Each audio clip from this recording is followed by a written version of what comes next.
आज की नई कहानी। मृगनयनी नामक 26वीं पुतली ने जो कथा सुनाई वो इस प्रकार है। राजा विक्रमादित्य न सिर्फ अपना राजकाज पूरे मनोयोग से चलाते थे, बल्कि त्याग, दानवीरता, दया, वीरता इत्यादि अनेक श्रेष्ठ गुणों के धनी थे। वे किसी तपस्वी की भांति अन्न जल का त्याग कर लंबे समय तक तपस्या में लीन रह सकते थे। ऐसा कठोर तप कर सकते थे कि इंद्रासन डोल जाए। एक बार उनके दरबार में एक साधारण सी वेशभूषा वाले एक युवक को पकड़कर उनके सैनिक लाए। वो रात में बहुत सारे धन के साथ संदिग्ध अवस्था में कहीं जा रहा था। उसकी वेशभूषा से नहीं लग रहा था कि इस धन का वह मालिक होगा, इसलिए सिपाहियों को लगा शायद वो चोर हो और चोरी के धन के साथ कहीं चंपत होने की फिराक में हो। राजा ने जब उस युवक से उसका परिचय पूछा और जानना चाहा कि यह धन उसके पास कैसे आया, तो उस युवक ने बताया कि वो एक धनाढ्य स्त्री के यहाँ नौकर है और सारा धन उसी स्त्री का दिया हुआ है। अब राजा की जिज्ञासा बढ़ गई और उन्होंने जानना चाहा कि उस स्त्री ने उसे ये धन क्यों दिया और वो धन लेकर कहाँ जा रहा था। इस पर वो युवक बोला कि अमुक जगह रुककर स्त्री ने प्रतीक्षा करने को कहा था। दरअसल उस स्त्री के उससे अनैतिक संबंध हैं और वो उससे पति की हत्या करके आकर मिलने वाली थी। दोनों सारा धन लेकर कहीं दूर चले जाते और आराम से जीवन व्यतीत करते। विक्रम ने उसकी बातों की सत्यता की जांच करने के लिए तुरंत उसके बताए पते पर अपने सिपाहियों को भेजा। सिपाहियों ने आकर खबर दी कि उस स्त्री को अपने नौकर के गिरफ्तार होने की सूचना मिल चुकी है।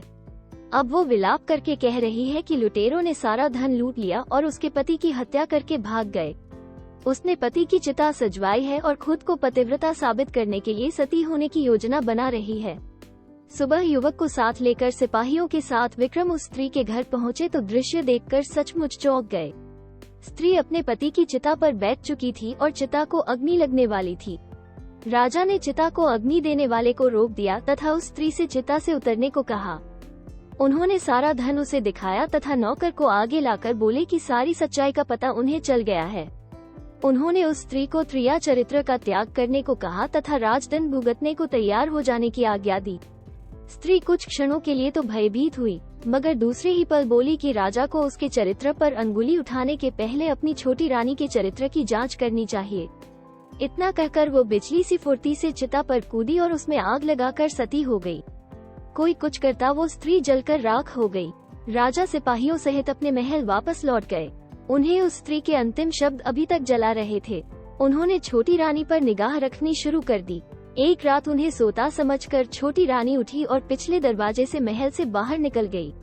राजा भी दबे पांव उसका पीछा करने लगे। चलकर वो कुछ दूर पर धूनी रमाए एक साधु के पास गई। साधु ने उसे देखा तो उठ गया और उसे लेकर पास बनी एक कुटिया के अंदर दोनों चले गए। विक्रम ने कुटिया में जो देखा वो उनके लिए असहनीय था। रानी निर्वस्त्र होकर उस साधु का आलिंगन करने लगी तथा दोनों पति पत्नी की तरह बेझिझक संभोगरत हो गए।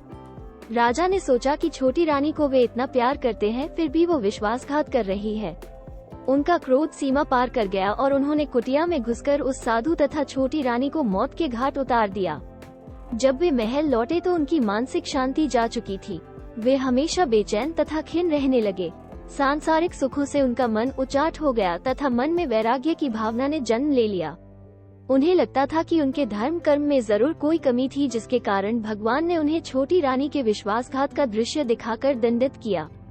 यही सब सोचकर उन्होंने राजपाट का भार अपने मंत्रियों को सौंप दिया और खुद समुद्र तट पर तपस्या करने चल पड़े। समुद्र तट पर पहुंचकर उन्होंने सबसे पहले एक पैर पर खड़े होकर समुद्र देवता का आह्वान किया। उनकी साधना से प्रसन्न होकर जब समुद्र देवता ने उन्हें दर्शन दिए तो उन्होंने समुद्र देवता से एक छोटी सी मांग पूरी करने की विनती की। उन्होंने कहा कि उनके तट पर वे एक कुटिया बनाकर अखंड साधना करना चाहते हैं और अपनी साधना निर्विघ्न पूरा करने का उनसे आशीर्वाद चाहते हैं। समुद्र देवता ने उन्हें अपना आशीर्वाद दिया तथा उन्हें एक शंख प्रदान किया। समुद्र देवता ने कहा कि जब भी कोई दैवीय विपत्ति आएगी, इस शंख की ध्वनि से दूर हो जाएगी। समुद्र देव से उपहार लेकर विक्रम ने उन्हें धन्यवाद दिया तथा प्रणाम कर समुद्र तट पर लौट आए। उन्होंने समुद्र तट पर एक कुटिया बनाई और साधना करने लगे। उन्होंने लंबे समय तक इतनी कठिन साधना की कि देवलोक में हड़कंप सच गया। सारे देवता बात करने लगे कि अगर विक्रम इसी प्रकार साधना में लीन रहे तो इंद्र के सिंहासन पर अधिकार कर लेंगे। इंद्र को अपना सिंहासन खतरे में दिखाई देने लगा। उन्होंने अपने सहयोगियों को साधना स्थल के पास इतनी अधिक वृष्टि करने का आदेश दिया कि पूरा स्थान जलमग्न हो जाए और विक्रम कुटिया सहित पानी में बह जाए। बस आदेश की देर थी। बहुत भयानक वृष्टि शुरू हो गई। कुछ ही घंटों में सचमुच सारा स्थान जलमग्न हो जाता और विक्रम कुटिया सहित जल में समा गए होते। लेकिन समुद्र देव ने उन्हें आशीर्वाद जो दिया था, उस वर्षा का सारा पानी उन्होंने पी लिया तथा साधना स्थल पहले की भांति सूखा ही रहा। इंद्र ने जब यह अद्भुत चमत्कार देखा तो उनकी चिंता और बढ़ गई। उन्होंने अपने सेवकों को बुलाकर आंधी तूफान का सहारा लेने का आदेश दिया। इतने भयानक वेग से आंधी चली कि कुटिया तिनके तिनके होकर बिखर गई। सब कुछ हवा में रुई की भांति उड़ने लगा। बड़े बड़े वृक्ष उखड़कर गिरने लगे। विक्रम के पांव भी उखड़ते हुए मालूम पड़े। लगा कि आंधी उन्हें उड़ाकर साधना स्थल से बहुत दूर फेंक देगी। विक्रम को समुद्र देव द्वारा दिया गया शंख याद आया और उन्होंने शंख को जोर से फूंका। शंख से बड़ी तीव्र ध्वनि निकली। शंख ध्वनि के साथ आंधी तूफान का पता नहीं रहा। वहाँ ऐसी शांति छा गई मानो कभी आंधी आई ही न हो। अब तो इंद्रदेव की चिंता और अधिक बढ़ गई। उन्हें सूझ नहीं रहा था कि विक्रम की साधना कैसे भंग की जाए। अब विक्रम की साधना को केवल अप्सराओं का आकर्षण ही भंग कर सकता था। उन्होंने तिलोत्तमा नामक अप्सरा को बुलाया तथा उसे जाकर विक्रम की साधना भंग करने को कहा। तिलोत्तमा अनुपम सुंदर थी और उसका रूप देखकर कोई भी कामदेव के वाणों से घायल हुए बिना नहीं रह सकता था। तिलोत्तमा साधना स्थल पर उतरी तथा मनमोहक गायन वादन और नृत्य द्वारा विक्रम की साधना में विघ्न डालने की चेष्टा करने लगी। मगर वैरागी विक्रम का क्या बिगाड़ पाती। विक्रम ने शंख को फूंक मारी और तिलोत्तमा को ऐसा लगा जैसे किसी ने उसे आग की ज्वाला में लापटका हो। भयानक ताप से वो उद्विग्न हो उठी तथा वहां से उसी क्षण अदृश्य हो गई। जब ये युक्ति भी कारगर नहीं हुई तो इंद्र का आत्मविश्वास पूरी तरह डोल गया। उन्होंने खुद ब्राह्मण का वेश धरा और साधना स्थल आए। वे जानते थे कि विक्रम याचकों को कभी निराश नहीं करते हैं तथा सामर्थ्यानुसार दान देते हैं।